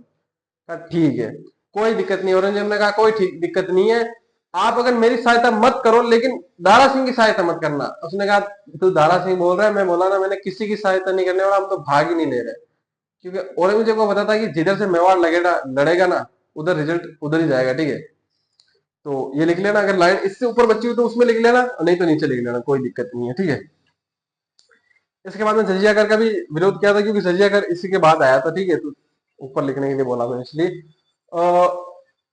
इसके बाद में क्या होता है, इसके बाद में आपने पढ़ा होगा कि इस समय कौन लड़ रहा था, एक तो राय सिंह ये है, और इसके अलावा जो जसवंत सिंह लड़ रहा था अपने मारवाड़ वाला, अकबर सॉरी इसके औरंगजेब के खिलाफ विद्रोह वही कर रहा था।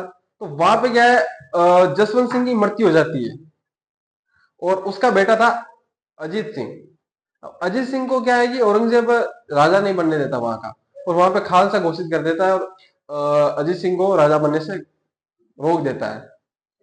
जब रोक देता है तो दुर्गादास राठौड़ आता है अपने पास राय सिंह के पास और कहता है ये राजा बनने में हेल्प करो।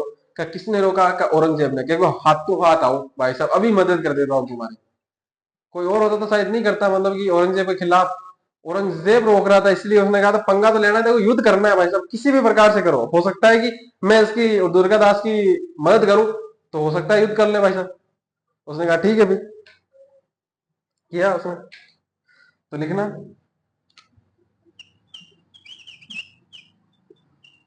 दुर्गादास की मध्यस्थता से दोनों ने गठबंधन किया, मेवाड़ मारवाड़ ने, मेवाड़ मारवाड़ का गठबंधन हुआ। इसका उद्देश्य केवल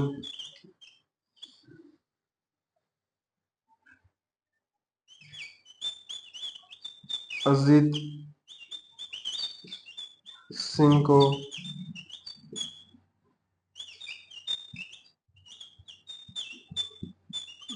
औरंगजेब के विरुद्ध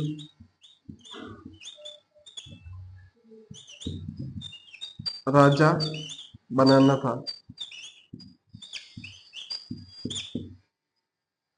अब औरंगजेब से डरा नहीं गया कि भाई साहब इधर ही टंगे पंगे में टांग अड़ा रहा है, अड़ा रहा है, अड़ा रहा है, इतनी देर जाने दिया शाहजहां ने जाने दिया, मैंने जाने दिया भाई साहब, अब करे तो करे क्या, अब तो युद्ध करना ही पड़ेगा, क्योंकि वो उसको राजा बनाना चाह रहा है, उसने खालसा घोषित कर दिया। अब दिक्कत जो है फाड़ी यहाँ पे फंस गई, फाड़ी को निकालने के लिए भाई साहब युद्ध लड़ा।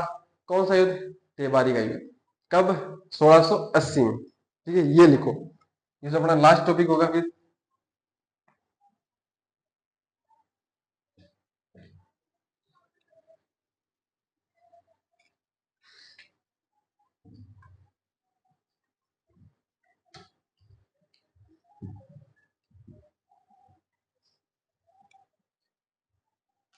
लिखना, दिवेर का, देबारी का युद्ध, सॉरी,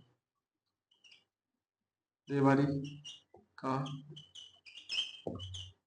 युद्ध कब हुआ? 1680 में।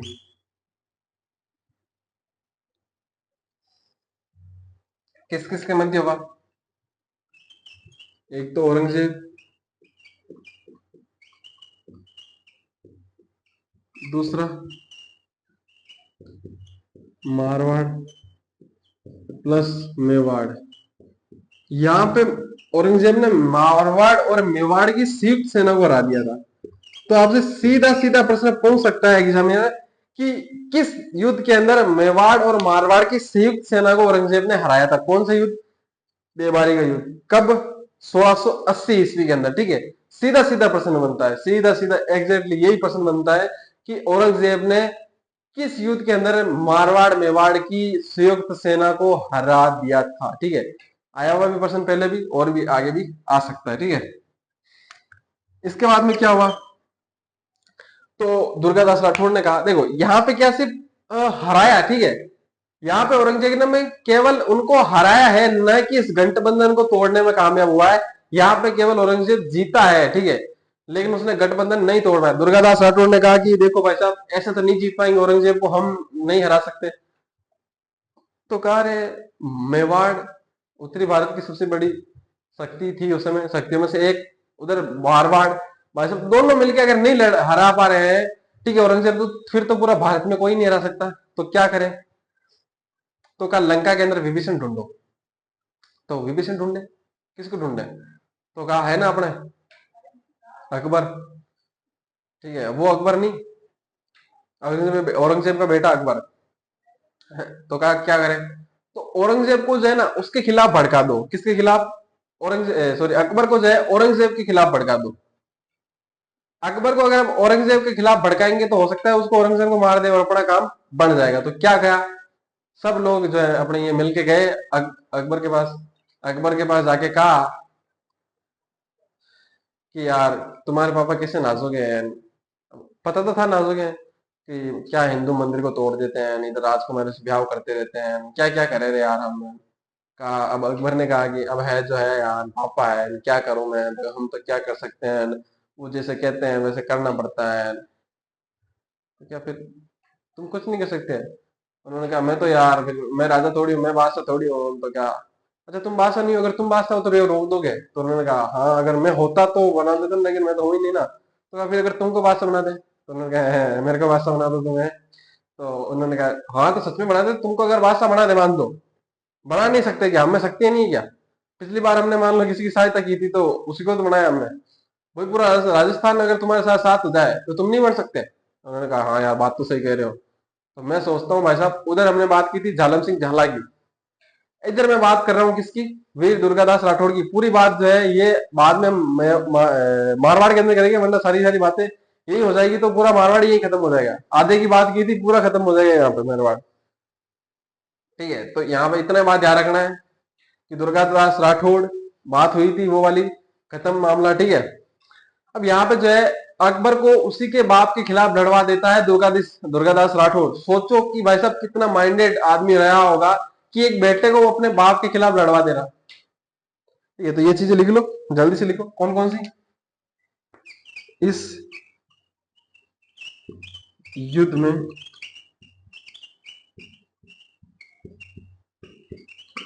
औरंगजेब केवल जीता, लेकिन वह मेवाड़ मारवाड़ के गठबंधन को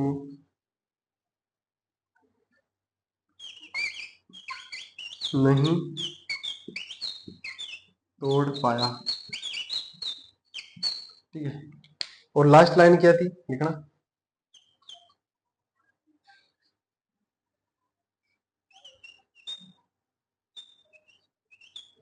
औरंगजेब के खिलाफ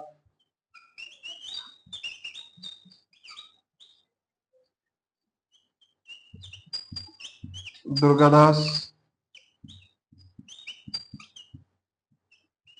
राठौड़ ने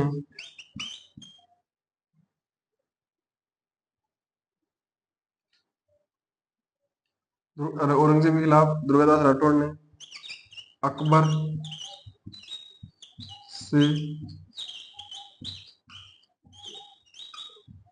विरोध करवा दिया। ठीक है, तो इसके आगे कल पढ़े हम। ठीक है, इतना क्लियर है मामला। जिसको समझ में आया ठीक है, नहीं समझ में आया तो क्लास को वापस देखना। फिर भी समझ में ना आए तो डाउट जो है, आपको जो चीज समझ में नहीं है कमेंट कर देना बॉक्स के अंदर, कमेंट बॉक्स के अंदर। वीडियो को लाइक कर देना। यहाँ तक पहुंचे, चैनल को सब्सक्राइब नहीं किया है तो वो भी कर देना। ठीक है, अब यहाँ तक पहुंचने के बाद सब्सक्राइब नहीं करोगे तो कैसे चलेगा। और जो 1000 सब्सक्राइबर वाली जो लाइन है उसको भी पूरी करवा दे जल्दी से जल्दी। ठीक है, कितने बच्चे होंगे, 90, ऑलमोस्ट 90-95 बच्चे होंगे। तो जल्दी से जल्दी उसको करें, शेयर करें, लाइक करें। ठीक है, और हंसते रहे, हंसाते रहिए और खुश रहिए। ठीक है, थैंक यू।